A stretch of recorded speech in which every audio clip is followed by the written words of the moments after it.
kama unaona hivi nini imefanya namna hiyo, unajua iko au mvua itakuja baadaye.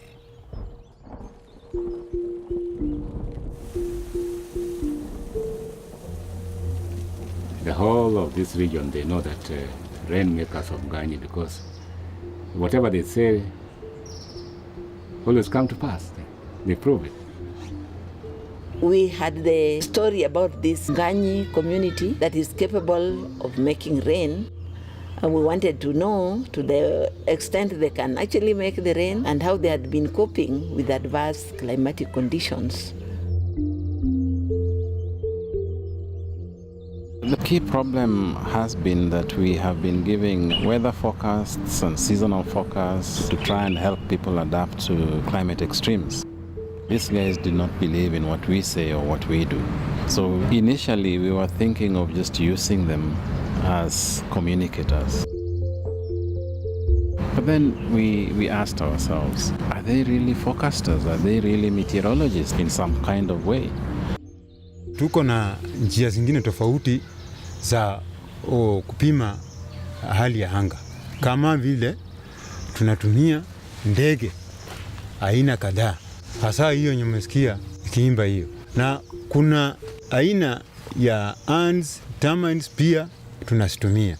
Na kuna muti, it is evergreen, yani hiyo ikipindua matawi yake, ikiangalia direction hiyo, jua mvua iko karibu, imebaki masaa fulani mvua ianze kunyesha.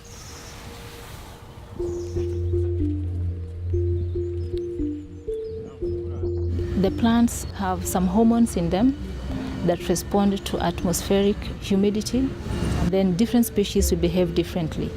The reaction of the animals, the reaction of the plants to atmospheric conditions is so sensitive that they capture it even before our instruments capture it.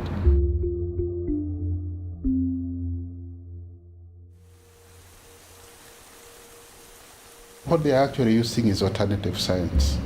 Although they are doing it in a mystical way, when somebody sees it and you see these guys are simply blowing bubbles, this is actually equivalent to a hygrometer or the humidity instrument that we use in the meteorological services. So they started seeing that it is not rain-making on their part, but it is extreme good observation skills. Our fellow scientists really thought we were jokers. What good can come out of this?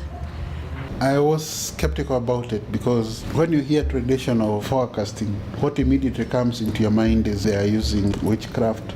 But I became converted when I started interacting with them closely. These old men we are talking about also think that these eminent scientists are a big joke. It's both ways. Lakini sasa hii hawa wanasayansi hawa wanatumia makompyuta na machine kadhalika. Lakini sasa hapa kwetu tunatumia ujasiri yetu. You know, science wants replication, validation, to be able to say that I saw this, statistics. This other knowledge has a bit of spiritualism in it. They feel, it's not what they can quantify. So it becomes very difficult to bring the two knowledge bases together. We can also come here and through this pot, when we apply the herbs, the rain will rain. They could sit in their shrines and pray to their ancestors, and sure enough, the rain could fall. You can just observe, but you cannot explain fully well how that happened. So I know they have the art of controlling. They did it, we also. In terms of the traditional forecasters being able to control the weather, like sending away rain, that I must say I'm still a skeptic. Mimi najiona kama mwana sayansi kwa maana nilizaliwa, babu walizaa wakampa baba naye akasaa sisi. Sio kitu kama iko kwa damu hata uwezi kutembea. Lakini sisi najua sayansi hii ya mvua Sisi mimi iko nayo na watu wangu hao. They know what you cannot get in books, and we need to have this documented. They are very secretive. Even within their own communities, it has been within that secluded few. And at some point, they would give information and tell you, this one you keep secret. We cannot tell what types of routes do we use. That is our secret. Huh? Our IK knowledge you can't expose because our ancestors can fight us. For an academician, it's hard because you'd like to pass the information to others to learn from. The people that are holding the information, they are not passing it over to other generations. The knowledge gets eroded with time. So it's important this knowledge gets public enough so that modern meteorological science can kind of work together with the traditional science. You don't go there with solutions, but we go there and develop solutions together. We came as learners. And so the community also thought, oh, so we also have something to educate professors on.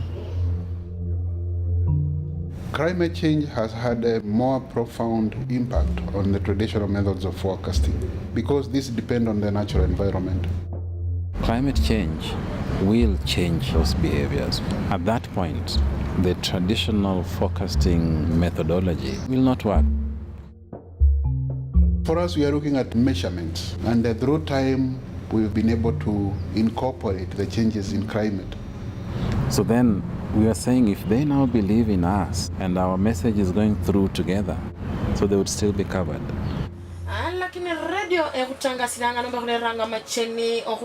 So you bring your forecast from Kenya Meteorological Service, you bring your forecast from these different old men who are forecasting, independently developed, and compare them. And therefore now we ended up having a consensus forecast. Tayari mzee alikuwa ametangulia kuja hapa mapema sana kutoa forecast ile tumepeana pale kwa radio asubuhi. I think we have demystified the barrier between the scientists and the local communities. The people who really want to do this must believe that there is substance in it. Getting involved with the community opens up your eyes. So you stop doing science for the sake of science, but looking at it as a helping tool to change lives. I believe that's what science is supposed to do.